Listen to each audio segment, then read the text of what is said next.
सुप्रभात। किस मुंह से कहें इश्क में आराम नहीं, यह हमारी आज की आध्यात्मिक चर्चा का विषय। किस मुंह से कहें इश्क में आराम नहीं, यह दर्द, यह आंसू, यह तड़प, यह आहें, किस मुंह से कहें इश्क में आराम नहीं।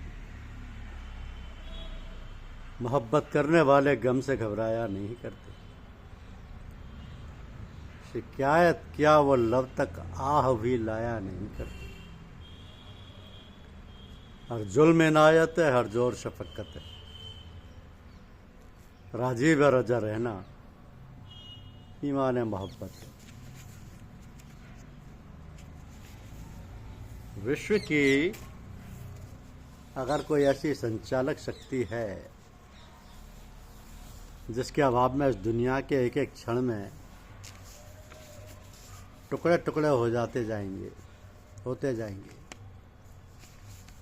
तो वो है प्रेम।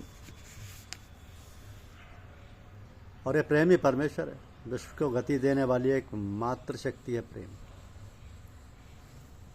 चोर को भी सोने से प्रेम होता है, धनिक को धन से अतिशय प्रेम होता है, इसलिए उसे पाने के लिए क्रियारत रहते हैं, भले ही पथभ्रष्ट हो जाए। उसी प्रेम की प्रेरणा से ईसा मसीह ने मानव जाति के लिए अपना जीवन दे दिया। माँ बच्चे के लिए, पति के लिए अपना सर्वस्व न्यौछावर करने के लिए तत्पर रहती है। इसी प्रेम से प्रेरित होकर मनुष्य अपने देश के लिए जान पर भी खेल जाता है। तो जब विश्व की संचालक शक्ति प्रेम है, तो प्रेम है क्या? प्रत्येक व्यक्ति कहता है ईश्वर से प्रेम करो, पर मनुष्य ये नहीं कहता कि प्रेम का अर्थ क्या है। प्रेम, प्यार शब्द कहने में बहुत अच्छा लगता है, लेकिन करना बड़ा कठिन है। तुम कैसे जान सकते हो कि प्रेम का अस्तित्व है?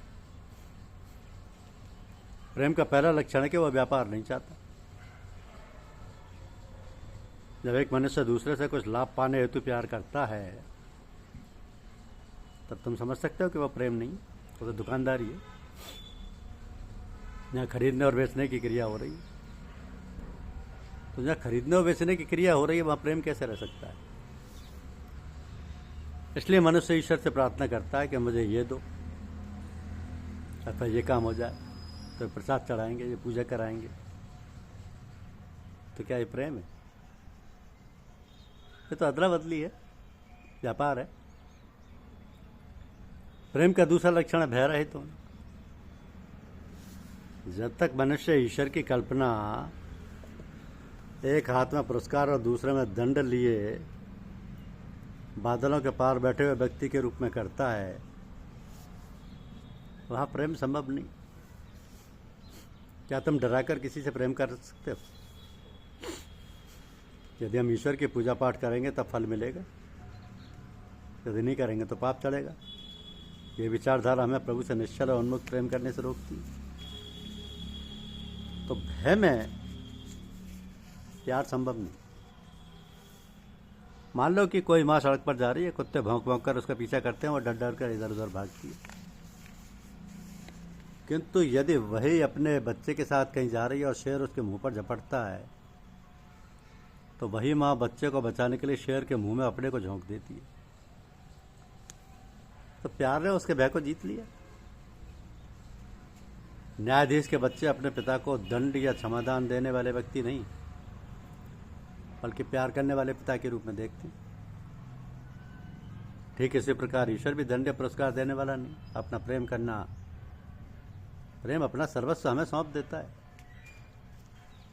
ऐसे पिता स्वरूप ईश्वर से भय कैसा? अतः उसे भय रहित होकर प्रेम करना चाहिए। प्रेम का तीसरा लक्षण है सबसे उच्चतर है, और वह सर्वोच्च आदर्श है। जब मनुष्य उपरोक्त दोनों अवस्थाएं पार कर लेता है, तब उसकी समझ में आने लगता है कि प्रेम सदा सर्वोच्च आदर्श रहा है। एक सुंदर स्त्री क्रूप पुरुष से प्यार करती है, या एक सुंदर पुरुष क्रूप स्त्री से प्यार करता है, ऐसा अनेकों बार देखा गया। तो ये आकर्षण क्यों है? क्योंकि देखने वाले को कुरूप और स्वरूप दिखाई देता है, किंतु प्रेमी मनुष्य को अपने मन में विद्यमान अपने सौंदर्य विषय का आदर्श से प्रेम होता है। उसी आदर्श की पूजा वो करते हैं। उन्हें अपने आदर्श की छवि में व्यक्ति की कुरूपता दृष्टिगोचर नहीं होती। इसी आदर्श छवि के कारण मनुष्य सबसे अधिक अपने परिवार और पारिवारिक रिश्तों से जुड़ा रहता है। तो दुष्टों को यही दुनिया नरक और प्रेमियों को प्रेम भरा स्वर्ग नजर आती है। झगड़ने वालों को केवल लड़ाई दिखती है और शांति प्रेमियों को शांति। तो इस तरह सिद्ध पुरुषों को केवल परमेश्वर ही नजर आता है। हम सदा अपने सर्वोच्च आदर्श को पूछते हैं और सिद्ध पुरुषों का सर्वोच्च आदर्श परमेश्वर ही होता है।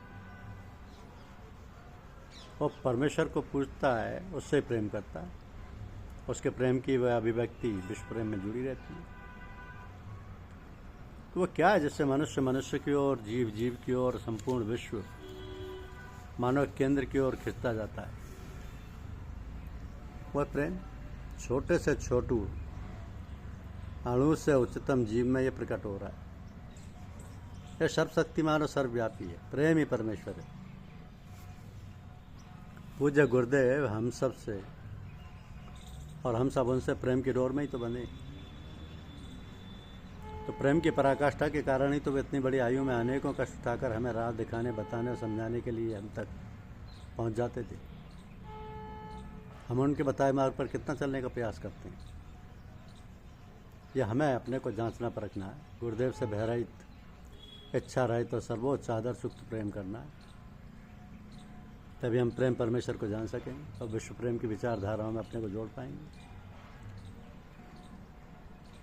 नारायण हर भक्त की प्रथम यही पहचान, आप अमानी हो रहे दे तो और को मान। धन्यवाद। यूट्यूब चैनल को लाइक और सब्सक्राइब अवश्य कीजिए। शुक्रिया।